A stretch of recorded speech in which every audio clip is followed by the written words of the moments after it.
Hello hi, मैं हूं Seshadri. Welcome back to KRK academy once again.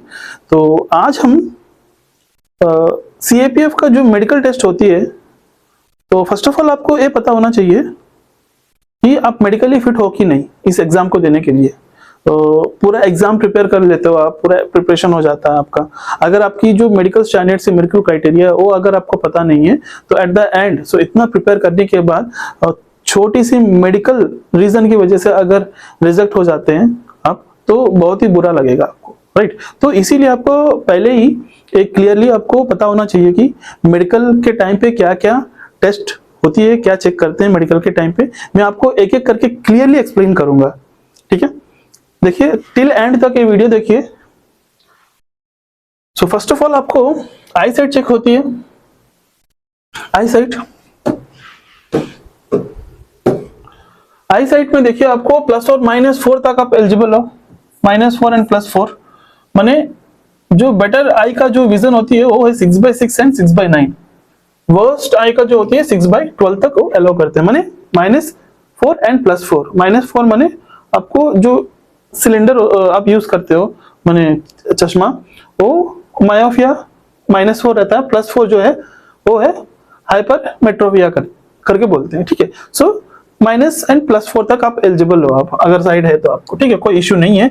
और आप सर्जरी करना चाहते हैं तो आपका एज जो है अबव 18 इयर्स होनी चाहिए and below 35 years. 18 to 35 years के अंदर जो है वो आप सर्जरी, लसिक सर्जरी आप कर सकते हो, ठीक है।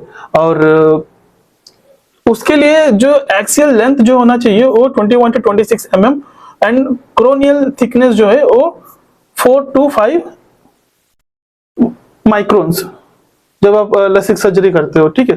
तो as per 6D, as per लसिक error 6D।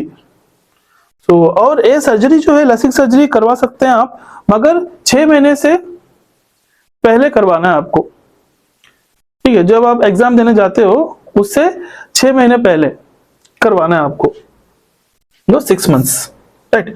और मैं आपको बताया था जो मैंने फ्लैट फुट या फिर नॉक नीज एल्बो एंगल जो होते हैं, मैंने अगर है तो आपको मेल्स के लिए 15 डिग्रीज और वुमेन्स के लिए, फीमेल के लिए 20 डिग्रीज तक वो अलाउ करते हैं, ठीक है। अगर कंप्लीटली फ्लैट फुट या फिर नॉकनीस होते हैं तो वो उस टाइम रिजेक्ट कर देते हैं, ठीक है। मगर अगर आपको नॉकनीस है या फिर फ्लैट फुट है या फिर एल्बो एंगल जो भी है, वो मेल्स के लिए 15 डिग्रीज और फीमेल्स के लिए 20 डिग्रीज तक वो अलाउ करते हैं इस एग्जाम में।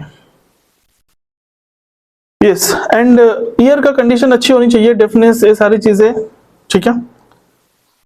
एंड मेनली नोज का, जो नाक का, कुछ लोगों को क्या ना डीएनएस का प्रॉब्लम होता है, साइनस का प्रॉब्लम, हमेशा जुकाम या फिर सर्दी रहता है, तो वो नहीं होना चाहिए डीएनएस प्रॉब्लम।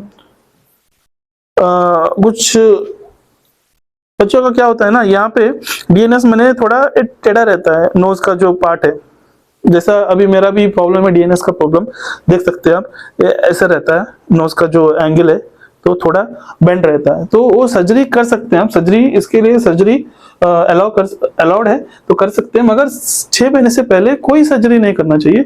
अगर आप करना चाहते हैं तो अभी आप कर सकते हो सर्जरी। और नेक के पास स्वेलिंग, थायराइड की प्रॉब्लम या फिर स्वेलिंग, ठीक है, तो मैं आपको दिखाता हूँ। देखिए ऐसे स्वेलिंग्स वगैरह होता है, ग्रैंडुअल स्वेलिंग्स बोलते हैं, तो ऐसा नहीं होना चाहिए, नेक या फिर कोई भी बॉडी के पार्ट में नहीं होना चाहिए। नेक्स्ट, टीथ, दांतों से कुछ बच्चों को क्या है ना, खून निकलती है, गम का प्रॉब्लम्स रहता है, गम्स का। तो ऐसे देखिए, जैसे अभी यहाँ पे मैं एक पिक्चर दिखा सकता हूँ मैं आपको ऐसे, ठीक है, तो एक बार देख लीजिए। तो गम का प्रॉब्लम, खून निकलना या फिर बहुत ही बदबू आना गम से, तो ऐसा रहता है, तो वो चीजें अवॉइड करना है। तो उसके लिए आप एक बार, अगर ऐसा इश्यू अगर फेस कर रहे हैं तो एक बार आप डेंटिस्ट को आप एक बार कंसल्ट कीजिए, तो वो आपको मेडिकेशन अभी से शुरू कीजिए आप, ठीक है। नेक्स्ट, वेनेरियल डिसीजेस माने सेक्सुअली ट्रांसमिटेड डिसीजेस। देखिए आपको मैं आई साइट के बारे में बताया था ना, तो देखिए ये यहाँ पे ऐसे ही आपको चार्ट देंगे, वहां पे चार्ट में चार्ट देके आपको आई साइट चेक होती है वहाँ पे। जैसे आपको एक आंख बंद करके एक आंख खुली रहती है, वो एक आंख आपको चेक होगी, ठीक है। तो आपको पहले से लेकिन नीचे तक वो आएंगे, तो कहाँ तक आपको दिख रही है, कहाँ तक नहीं दिख रही है, तो उसके अकॉर्डिंग देखिए यहाँ पे 6/6 है, ये 6/9 है, ये जो है 6/9, ये 6/6 और 6/12, तो यहाँ तक आपको दिखनी चाहिए क्लियरली, ठीक है।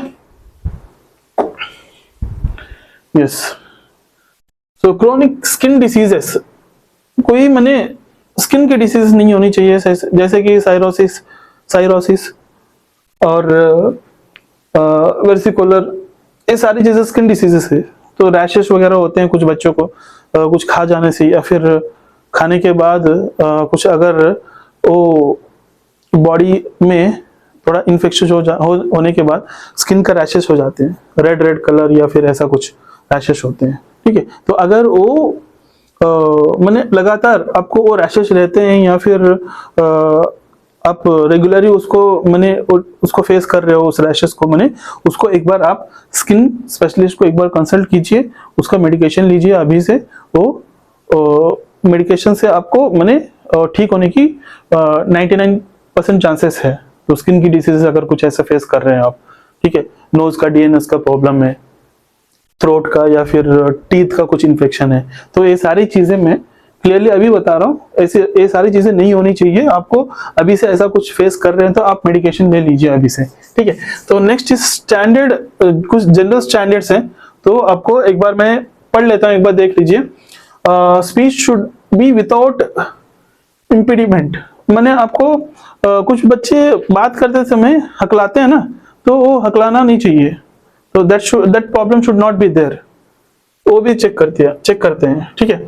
एंड आपकी ब्लड प्रेशर, अगर कोई आस्थमा की प्रॉब्लम हो या फिर टीबी वगैरह, चेस्ट की अगर कोई इश्यूज है, ब्लड प्रेशर चेक करते हैं, ऐसा नहीं होना चाहिए, ओके। एंड ग्लैंडुलर स्वेलिंग, मैंने जैसे आपको बताया था, स्वेलिंग यहाँ नेक के साइड पे ही नहीं, और बहुत जगह होता है स्किन के ऊपर कहीं पे भी ऐसा स्वेलिंग दिख सकते हो कुछ बच्चों को, तो उसका आप सर्जरी करवा सकते हो, कोई इश्यू नहीं है, अभी करवा सकते हो। 6 महीने से पहले आप कोई सर्जरीज बॉडी के अंदर नहीं होना चाहिए, ठीक है। तो अभी करवाना चाहते हैं तो you can go ahead, okay. So and next is well form fully developed, आपकी जो जॉइंट्स है, सारी चीजें, बॉडी पूरा फुल बॉडी चेकअप हो गया आपका, ठीक है। नेक्स्ट आपकी चेस्ट जो है, ये इसको पीजियन चेस्ट बोलते हैं, ठीक है, इसको पीजियन चेस्ट या फिर लोअर चेस्ट करके बोलते हैं इसको। जैसे आपका चेस्ट ऐसा दिख रहा है ना, तो ऐसा नहीं होना चाहिए, अंदर भी नहीं होना चाहिए, ऐसा थोड़ा बाहर आ जाता है, पीजियन चेस्ट बोलते हैं इसको। तो उस तरफ चेस्ट जो है आपको अच्छी तरीके से फॉर्म होनी चाहिए चेस्ट जो है, तो ऐसा कुछ इश्यूज है, so they will be rejected. And mainly ये जो वेन्स आपको दिख रहा है ना, veins, spider veins and varicose veins, ऐसा नहीं होना चाहिए बॉडी में, हाथ में या फिर लेग्स में वो वेन्स जो है बाहर दिखते हैं पूरा स्वेल होके, तो ऐसा नहीं होना चाहिए। ये भी चेक होती है आपको, कंप्लीट पूरा बॉडी चेकअप होता है, कंप्लीटली फुल्ली बॉडी चेकअप होता है, ठीक है। And knock knees, flat foot, knock knees and flat foot, देखिए, so this is called the knock knees and flat foot. ये होता है फ्लैट फुट, ये नॉर्मल फुट है। तो नॉर्मल फुट का जो एंगल है तो ऐसे बनता है, वो फ्लैट फुट का पूरा ऐसा आ जाता है, ठीक है। तो एंड नॉक नीस जो है, अगर कुछ बच्चे क्या समझते हैं ना, अगर पैर टच हो जाता है तो नॉक नीस, तो ओवरवेट की वजह से भी टच हो सकता है ना पैर, राइट। तो नॉक नीस माने ये जो घुटने दोनों घुटने की जो बोन पार्ट होती है, बोन वो अंदर रहता है, अंदर टच हो जाते हैं दोनों, ये दो, तो उसको बोलते हैं नॉक नीस। ये नॉर्मल है। और बो लेग जो होते हैं थोड़ा बाहर होते हैं उनकी लेग्स, ठीक है, बो एंगल की तरफ इस तरह रहता है, तो वो भी रिजेक्ट करते हैं, क्योंकि ये नॉक नीस और बो एंगल से वो रनिंग वगैरह बहुत ही तकलीफ होता है, रनिंग नहीं कर पाते हैं जल्दी, रनिंग या फिर इवेंट जो भी होते हैं तो उसमें नहीं कर पाते हैं। तो ये ज़्यादा नहीं होना चाहिए। मैं आपको बताया था ना 15 to 15 डिग्रीज, 15 डिग्रीज मेल्स के लिए वो अलाउ करते हैं और फीमेल के लिए 20 डिग्रीज तक। अगर नॉक नीज भी है या फिर वो एंगल है तो वो 15-20 डिग्रीज तक वो अलाउ करते हैं, ठीक है। But for knock knees you have कुछ माने अल्टरनेट सॉल्यूशंस हैं। आप सोते समय अगर आपकी कुछ लग रहा है आपको नॉक नीज है, टच हो रहा है, ठीक है, तो वो तकिया होता है ना, पिलो, सो वो दोनों घुटनों के बीच में लगा के आप सोते समय, रेस्ट करते समय ऐसे ही आप हमेशा सोइए अभी से। तो विथिन 4-5 मंथ्स आपको वो थोड़ा एंगल बन जाएगा, तो कोई इश्यू नहीं रहता है, ठीक है। एंड सो एल्बो एंगल्स तो ऐसा नहीं होना चाहिए, ऐसा होना चाहिए, ठीक है। तो एल्बो एंगल्स, जो भी एंगल्स हैं, एंगल रिलेटेड जो भी बॉडी का इश्यू है, तो वो आपको 15 मेल के लिए और फीमेल के लिए 20 डिग्री तक अलाउ करते हैं, कोई इश्यू नहीं है। And this is the flat foot and this is the normal foot का जो ये है, ठीक है। एंड आपकी पल्स रेट जो है वो not more than 100 and not below 50। जो पल्स चेक होती है वो आपका बॉडी पल्स चेक करते हैं, ठीक है, हार्ट बीट चेक करते हैं, पूरा कंप्लीट बॉडी का चेकअप होता है। तो आपकी blood levels, sugar, glucose levels, ये सारी चीजें, डायबिटिक अगर कुछ है तो उस टाइम पे वो भी कंप्लीटली आपको डायबिटिक या फिर thyroid, BP, okay, and pulse, ये सारी चीजें चेक होती है। तो वो सारी चीजें नॉर्मल होनी चाहिए, ओके। सो एंड हर्निया का प्रॉब्लम, अगर हर्निया माने आपकी जो टेस्टिकल्स होते हैं, मेल टेस्टिकल्स, तो उसमें कुछ स्वेलिंग आ जाते हैं, स्वेलिंग, ठीक है। तो वो स्वेलिंग की वजह से फूल जाते हैं, तो वो चीजें एक बार आप देख लीजिए, ठीक है। अगर ऐसा कुछ प्रॉब्लम है, हर्निया का प्रॉब्लम है, तो एक बार आप डॉक्टर को कंसल्ट कीजिए। उसका रेमेडीज होते हैं, मेडिकेशन होता है, तो वो अभी से तुरंत आप शुरू कीजिए, ठीक है। आप 2-3 महीना में वो ओवरकम कर सकते हो, उसको कोई इश्यू नहीं है, ठीक है। So these are all the very minute things है, मगर वो अगर छोटी सी, अगर ऐसे चीजों को लेके अगर आप रिजेक्ट हो जाते हो इतना मेहनत करने के बाद, कोई फायदा नहीं है। तो इसीलिए अभी से मैं आपको अलर्ट कर रहा हूँ।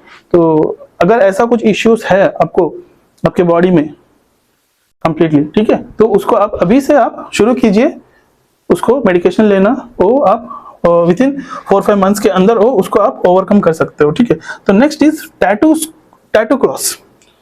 तो बहुत सारे बच्चे अभी तक मुझे लगभग 10-15 कॉल्स आए थे पिछले 2-3 दिन से कि सर मेरे बॉडी में टैटू है, सर ये टैटू ऐसा है, ये टैटू ऐसा है, यहाँ पे है करके, क्या मैं एलिजिबल हूँ इस एग्जाम के लिए, या फिर आप क्या करना चाहिए मुझे, ठीक है। तो देखिए टैटू का क्लास मैं आपको बताता हूँ।